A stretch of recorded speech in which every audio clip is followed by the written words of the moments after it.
శ్రీ మాత్రే నమః. అమ్మ దుర్గమ్మ తల్లి, మీకు కోటి కోటి ప్రణామాలు తల్లి. జగన్మాత, ఆదిపరాశక్తి, జగజ్జనని, ఈశ్వరి మా మాతే మహాకాళి. అమ్మ మీ పాదాలకు వెయ్యి వెయ్యి వెయ్యి వెయ్యి కోట్ల ప్రణామాలు చేస్తున్నాము తల్లి. ఇక అందరూ బాగున్నారా అండి? అమ్మ బిడ్డలందరూ బాగుండాలని కోరుకుంటున్నాను. అందరూ కోరుకున్న కోరికలు నెరవేరాలని, అందరూ సుఖ సంతోషాలతో, ఆయురారోగ్యాలతో, అష్టైశ్వర్యాలతో జీవితాన్ని ముందుకు గడపాలని అమ్మని వేడుకుంటున్నాను. అలాగే మన ఛానల్ని కొత్తగా సబ్స్క్రైబ్ చేసుకున్న వాళ్ళందరూ వీడియోని లైక్ చేసి నన్ను ముందుకు ఇంకా ఇలాగే ముందుకు సాగడానికి ఎంకరేజ్ చేసి ముందుకు నడిపిస్తున్నందుకు మీ అందరికీ చాలా చాలా చాలా అంటే చాలా ధన్యవాదాలండి. మీరు సపోర్ట్ వల్ల, మీ ఎంకరేజ్ వల్లనే నేను ఈరోజు ఈ మాత్రమన్నా చేయగలుగుతున్నాను.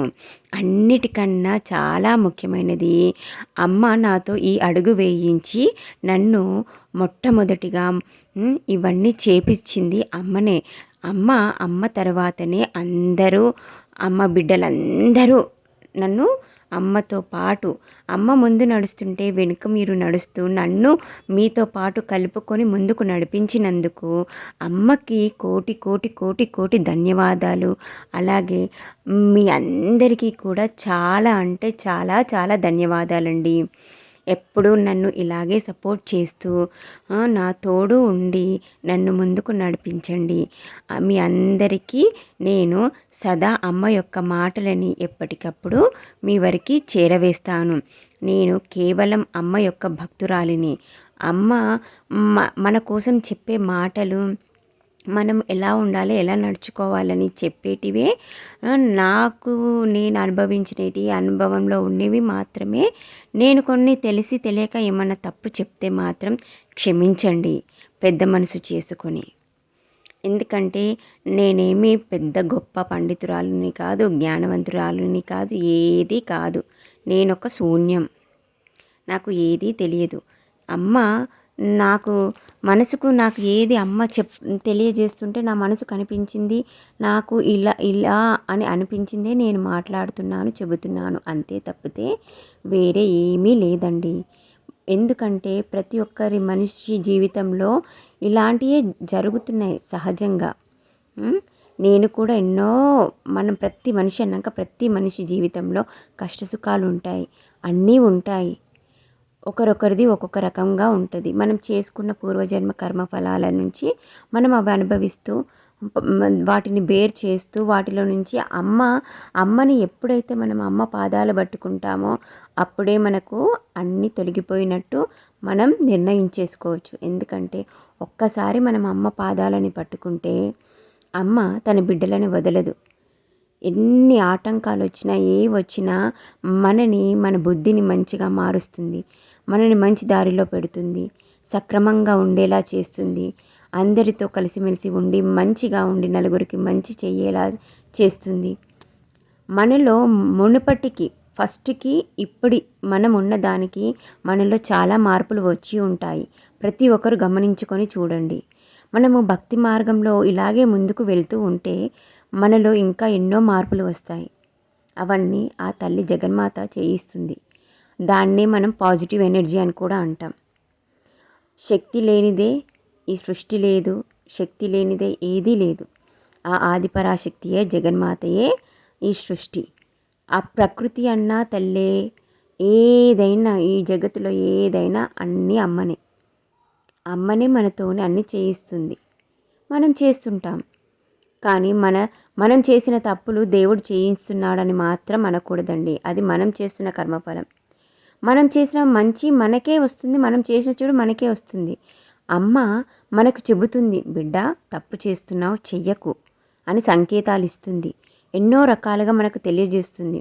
వాటిని గమనించుకొని గుర్తించి మనని మనం మార్చుకొని ముందుకు నడవాలి. అంతేకాని ఏం లేదులే, చిన్న తప్పే కదా, ఏం కాదు అని ఒకసారి చేసిన తప్పుని 33 సార్లు చేస్తే అది క్షమించరా అని పెద్ద తప్పు అయిపోతుంది.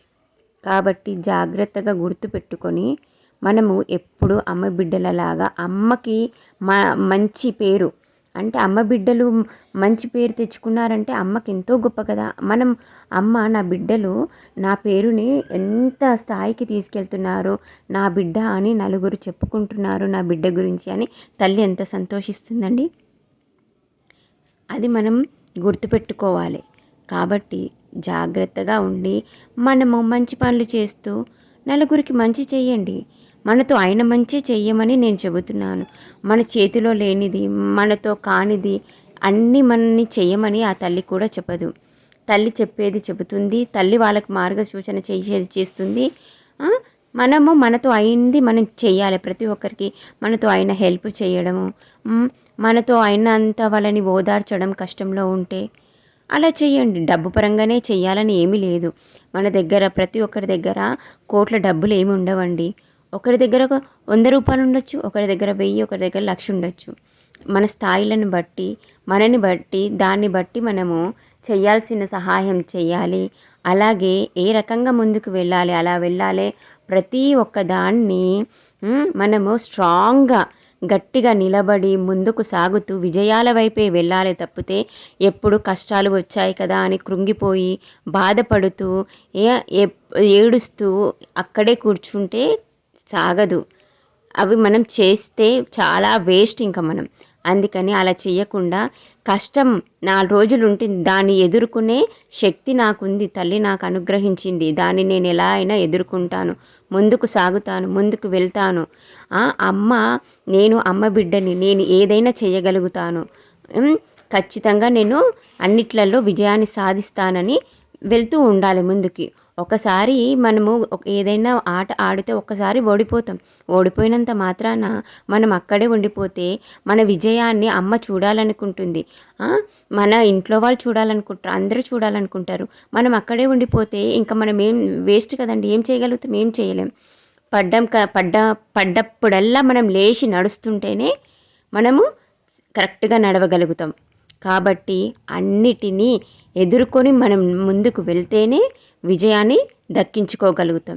కాబట్టి సదా మీరు భక్తి మార్గాన్ని మాత్రం విడవకుండా అమ్మని గట్టిగా పట్టుకొని, అమ్మ మీ పాదాల దగ్గర మమ్మల్ని మేము ఉంచుకుంటున్నాం తల్లి, మీ పాదాల దగ్గర మమ్మల్ని మేము ఉంచుతున్నాం తల్లి, మా మంచి చెడు అన్నీ నువ్వే చూసుకో తల్లి, మాకు ఏదీ తెలియదమ్మా, సర్వం నువ్వే తల్లి, నీ బిడ్డని ఎలా మారుస్తావో ఎలా మార్చుకుంటావో అన్నీ నువ్వే చెయ్యి తల్లి, సన్మార్గంలో ఉంచి మంచి బుద్ధిని అనుగ్రహించి తెలివితేటలని అనుగ్రహించి ఎలా నడిపిస్తావో నడిపించమ్మా అని మనని మనం అమ్మ పాదాల దగ్గర ఉంచితే తల్లి మనని చక్కనైన దారిలో పెట్టి ముందుకు తీసుకెళ్తుంది. కానీ అమ్మ చూయించిన దారిని వదిలేసి 4 రోజులు ఆ దారిలో వెళ్ళి వదిలేసి మళ్ళీ వేరే దారిలో వెళ్తా అంటే మాత్రం ఇంకా జీవితం మొత్తం మనము ఏమంటారు లాస్కి వెళ్ళిపోయి పాతాళంలోకి పడిపోతుంది.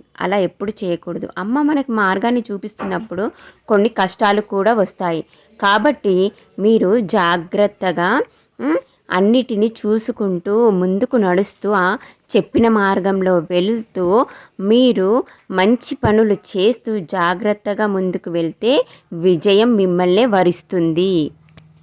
ఇంకో చిన్న మాట అండి, వీడియో మీకు నచ్చితే లైక్ చేసి ఛానల్ని సబ్స్క్రైబ్ చేసుకోండి. వీలైనంత వరకు ఈ వీడియోని షేర్ చేయండి. ఎందుకంటే ఇది నలుగురి మంచి కోసం మనం చేస్తున్న ప్రయత్నం అండి. అలాగే అమ్మ మాటలు మీకు ఎప్పటికప్పుడు చేరాలంటే బెల్లుని ఆన్లో పెట్టుకోండి. అమ్మ మాట్లాడగానే అమ్మ మీకోసం పంపించిన సందేశం వెంటనే మీకు చేరుతుంది. అలాగే అమ్మకి ఖచ్చితంగా ఈ పని అయితే చెయ్యాలండి. అమ్మకి ఖచ్చితంగా ధన్యవాదాలు తెలుపుకోవాలి. అది మీరు కామెంట్లో అమ్మ మీ ఆశీర్వాదాన్ని మేము స్వీకరిస్తున్నాం తల్లి అని అమ్మని కామెంట్లో అమ్మకి ధన్యవాదాలు తెలుపుకోండి. ఇది మీరు మర్చిపోకండి. ఎందుకంటే అమ్మ ఆశీర్వాదం మన అందరిపై ఉండాలి. మనము అమ్మ ఆశీర్వాదాన్ని మనం స్వీకరిస్తున్నామని చెబితేనే కదా అది తల్లి ఆశీర్వాదం మనకు దక్కుతుంది. అందుకని ఖచ్చితంగా కామెంట్లో మాత్రం ఇది రాయండి. ఇది మీ అందరి మంచి కోసం నేను చెబుతున్నాను. మర్చిపోకండి. ఎందుకంటే అమ్మ బిడ్డలందరికీ అమ్మ ఆశీర్వాదం, అనుగ్రహం దక్కాలని నా చిన్ని ఆశ. కాబట్టి ఖచ్చితంగా కామెంట్లో మాత్రం అమ్మకు ధన్యవాదాలు తెలుపుకోండి, మర్చిపోకండి. సరేనా అండి? గుర్తుపెట్టుకొని ఈ విషయాన్ని మాత్రం మరవకుండా మీరు తప్పకుండా చేయండి. అలాగే ఒక చిన్న రిక్వెస్ట్ అండి నా సైడ్ నుంచి, ఏమనుకోకూడదు. మీరు ప్లీజ్ కామెంట్లో మీరు నాకు సపోర్ట్ చేస్తున్నట్టుగా, అంటే అమ్మ బిడ్డలందరూ నాకు సపోర్ట్ చేస్తున్నారు, మేము మీకు సపోర్ట్ చేస్తున్నామని ఒక చిన్న కామెంట్ పెడితే అది నాకు చాలా తృప్తినిస్తుంది, నాకు చాలా పాజిటివ్ ఎనర్జీని ఇస్తుంది. అమ్మ బిడ్డలు నాకు సపోర్ట్ చేస్తున్నారని నేను సంతోషపడతాను. అలాగే మీకోసం ఇంకా మంచి మంచి వీడియోస్ని చేయడానికి నేను ప్రయత్నిస్తాను. మీకోసం ఇంకా నేను ఇంకేం చేయగలుగుతాను, నా వంతుగా నేను తల్లి నాకు అనుగ్రహిస్తున్న దీనిని నా వంతుగా నేను ఏమి తల్లి బిడ్డలకు ఇవ్వగలుగుతాను, ఏమి చేయగలుగుతాను, ఒక చిన్నపాటి ఇదిని నేను చెయ్యాలి, ఎలా అయినా చెయ్యాలి, అమ్మ బిడ్డల కోసం చెయ్యాలని నేను ఇది మొదలుపెట్టాను. మనమంతా ఒక కుటుంబంలాగా ఉండి మన మంచి చెడులు మనమే కరెక్ట్గా చేసుకోవాలండి. మన సుఖ దుఃఖాలు మనమే పంచుకోవాలి, ఇంకా ఎవరు పంచుకోరండి.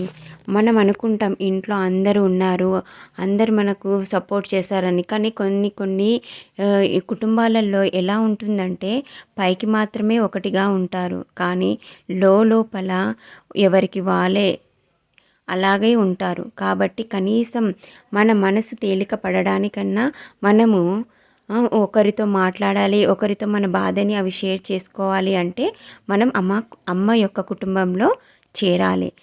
చేరాలి అంటే ఈ ఛానల్ని సబ్స్క్రైబ్ చేసుకోండి. చేసుకోవడం వల్ల అమ్మ కుటుంబంలోకి మీరు చేరుతారు. ఇది మీరు కొన్ని చిన్నవి మీ వంతుతో అంటే మీరు చేయగలిగినవి మీరు చెయ్యండి. ఇలా చేయడం వల్ల మీరు ఒకరిని సపోర్ట్ చేసి ముందుకు నడిపిస్తున్నారు, అమ్మ బిడ్డలులాగా. సరేనా అండి? ఇక మిగతా మాటల్లోకి మనం వెళ్దాం. మీరు దేని గురించి చింతించాల్సిన అవసరం లేదు, బాధపడాల్సిన అవసరం కూడా లేదు. ఎందుకంటే ఈ బ్రహ్మాండం, అమ్మ అందరూ మిమ్మల్ని ఇంకా చాలా శక్తివంతులుగా చెయ్యబోతున్నారు. చాలా స్ట్రాంగ్, అన్ని రకాలుగా మీరు ఏ దానినైనా ఎదుర్కొనేలా మిమ్మల్ని సిద్ధం చేస్తున్నారు. చూసారా అండి? అమ్మ మిమ్మల్ని ఎంత ప్రేమిస్తుందో. నా బిడ్డలు అందరిలో కన్నా చాలా ఇదిగా ఉండాలి, నలుగురిలో నా బిడ్డ ఉన్నా కానీ అమ్మ బిడ్డ అని గుర్తించాలని అమ్మ ఎంత మన కోసం ఇదైపోతుందో చూడండి.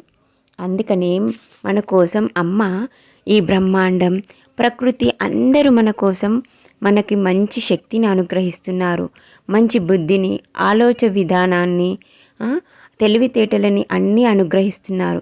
ఎలాంటి కష్టం వచ్చినా ఏది వచ్చినా వాటిని మనం ఉపయోగించి ఎదురించి నిలుచొని వాటి నుంచి మనం బయటపడే నలుగురిని ఈ కష్టాల నుంచి బయటికి తీసుకురాగలుగుతామన్న రీతిలో మనని అమ్మ రెడీ చేస్తుంది. కాబట్టి అమ్మ చెప్పినవి విని చేస్తూ మనం అలా తయారవ్వాలి. ఎలాంటి కష్టం, ఎంత పెద్ద కష్టమైనా చివరికి మనని చూసి అమ్మ బిడ్డలు ఎంత కష్టం వచ్చినా కానీ ఆ కష్టాన్ని ఇట్టే దాటేసి ముందుకు వెళ్ళి విజయం వైపు చూస్తారు, విజయాన్ని దక్కించుకుంటారు, ఏదైనా చెయ్యగలుగుతారు అనేది మనం నిరూపించాలి. చిన్న వాటికి బాధపడిపోయి చిన్న వాటి గొడవలకి పెద్ద ఇష్యూలు చేసుకొని మానసికంగా కృంగిపోయి నా జీవితం ఇంతే, నేను ఇంకేం చెయ్యలేను అని ఫీల్ అయిపోయి చచ్చిపోదామని పిచ్చి ఆలోచనలన్నీ చేస్తారు. చావు ఎప్పుడు పరిష్కారం కాదండి, అది గుర్తుపెట్టుకోవాలి. నలుగురు మనని చిన్న చూపు చూసి నలుగురు మనని మీరు వేస్ట్ మీ అనడము, మీ దగ్గర డబ్బులు లేవు, మీరు పనికిరారు, ఇట్లా ఎన్ని మాటలని ఎన్ని రకాలుగా అన్నా కానీ అమ్మ చివరికి మనని ఎలా తయారు చేస్తుందంటే వాళ్ళు మన ముందుకొచ్చి వాళ్ళ తల దించుకుంటారు. ఆ రకంగా మనని చేస్తుంది. ఒకరోజు మనం తలెత్తుకొని నించుంటాం, వాళ్ళు తల దించుకొని నించుంటారు. అప్పుడు వాళ్ళు అనుకుంటారు, నేను ఎలాంటి వాళ్ళని ఎంత మాట అన్నానే, ఎంత బాధ పెట్టానే, అందుకే ఈరోజు నేను చూడాల్సిన పరిస్థితి నాకు ఆ తల్లి కల్పించింది అని వాళ్ళని వాళ్ళే తక్కువ చేసుకొని ఫీల్ అయిపోతారు. ఈ రకంగా ఇలాంటి ఈ రకమైన మనిషినైనానా నేను, ఇలా అన్నానా నేను, ఇలాంటి వారిని, ఇంత గొప్పవారిని అన్న స్థాయిలో ఆ తల్లి మనని నించోబెడుతుంది. కాబట్టి ఎప్పుడు పిచ్చి పిచ్చి ఆలోచనలు చేసి చావే పరిష్కారం అని ఆలోచనలు మాత్రం చెయ్యకండి. ఎంత పెద్ద కష్టం వచ్చినా మనము వాటిని దృఢ సంకల్పంతో ఎలా అయినా నేను దీన్ని ఎదుర్కొని దీంట్లో నుంచి బయటికి వస్తాను, అమ్మ మార్గం చూపిస్తుంది, నేను చేసి తీరుతాను, ఏ జాబ్ అయినా, బిజినెస్ అయినా, చదువైనా, ఏదైనా సరే మనము అమ్మ మీద నమ్మకం పెట్టుకొని మన ప్రయత్నం మనం చేస్తూ మన సంకల్పాన్ని గట్టిగా ఉంచుకొని మనం ప్రతి పని చేశామంటే చివరికి అది సక్సెస్ అయి తీరుతుంది. కష్టాల్లో వచ్చినప్పుడు 2-3 సార్లు మనం కింద పడిపోతామేమో, పడిపోయినంత మాత్రాన మనం తగ్గిపోయినట్టు కాదు, మిగతా వాళ్ళందరూ విజయాన్ని సెలబ్రేషన్స్ చేసుకుంటున్నట్టు కాదు. ఆ పడ్డప్పుడల్లా అమ్మ మనకి కొన్ని తెలియజేస్తుంది. ఆ పడడంలోనే మనం కొన్ని నేర్చుకుంటాం. మళ్ళీసారికి అవన్నీ చెయ్యకుండా ఏ రకంగా చేస్తే మనం సక్సెస్ వైపు వెళ్తామో అవన్నీ చేసుకుంటూ ముందుకు వెళ్తాం. ఒక రాకెట్ లాగా దూసుకు వెళ్ళిపోతాం. అలా ఒక మనల్ని ఎలా అంటే ఆకాశంలో ఒక నక్షత్రంలా నించోబెడుతుంది తల్లి మనని.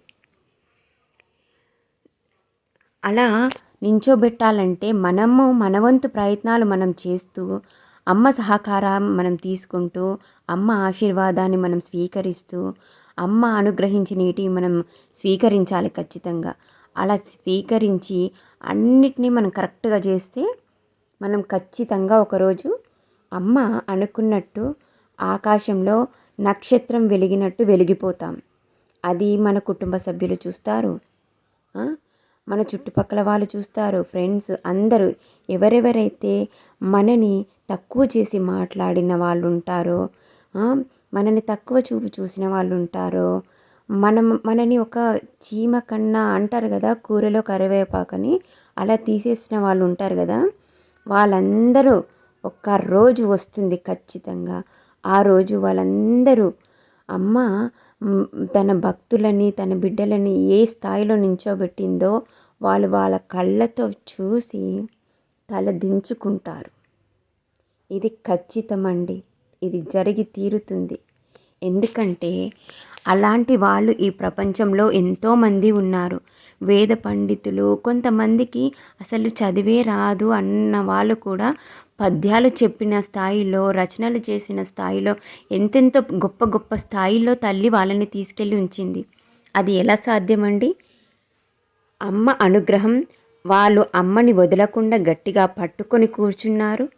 భక్తి మార్గాన్ని ఎంచుకొని అమ్మపై నమ్మకం ఉంచుకొని వాళ్ళు గట్టి సంకల్పం చేసుకొని ఎన్ని కష్టాలు వచ్చినా ఎన్నికకి తిరిగి చూడకుండా ముందుకి అడుగులు వేసుకుంటూ అన్నిటిని ఎదుర్కొంటూ ముందుకు వెళ్ళారు. కాబట్టి అవన్నీ చేయగలిగారు.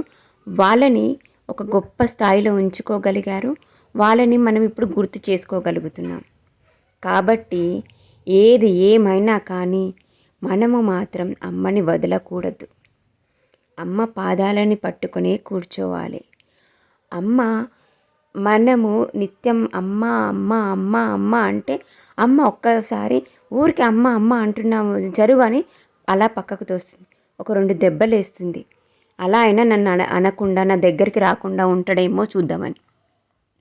అలా అయినా మనం అమ్మని వదలకుండా అమ్మని గట్టిగా పట్టుకున్నామనుకో, అమ్మ అంటది, అమ్మ నా బిడ్డలు ఎంత మొండి వాళ్ళు అయిపోయినారు, అసలు నేనేమన్నా కొట్టినా తిట్టినా ఏది చేసినా నన్ను వదులుతలేరు, ఇక నేను నా బిడ్డలని అస్సలు వదలను, ఏదేమైనా కానీ నేను నా బిడ్డలని గట్టిగా పట్టుకొని ఉంటాను, నా బిడ్డల చెయ్యి పట్టుకొని ముందుకు నడిపిస్తాను, ఇంకా నేను వీళ్ళని వదలను అని అమ్మ ఒక్కసారి మన చెయ్యిని తన చేతితో పట్టుకొని గట్టిగా ముందుకు అడుగులు వేయించిందంటే ఇక మనము జీవితంలో తిరిగి చూసుకోవాల్సిన అవసరమే లేదు.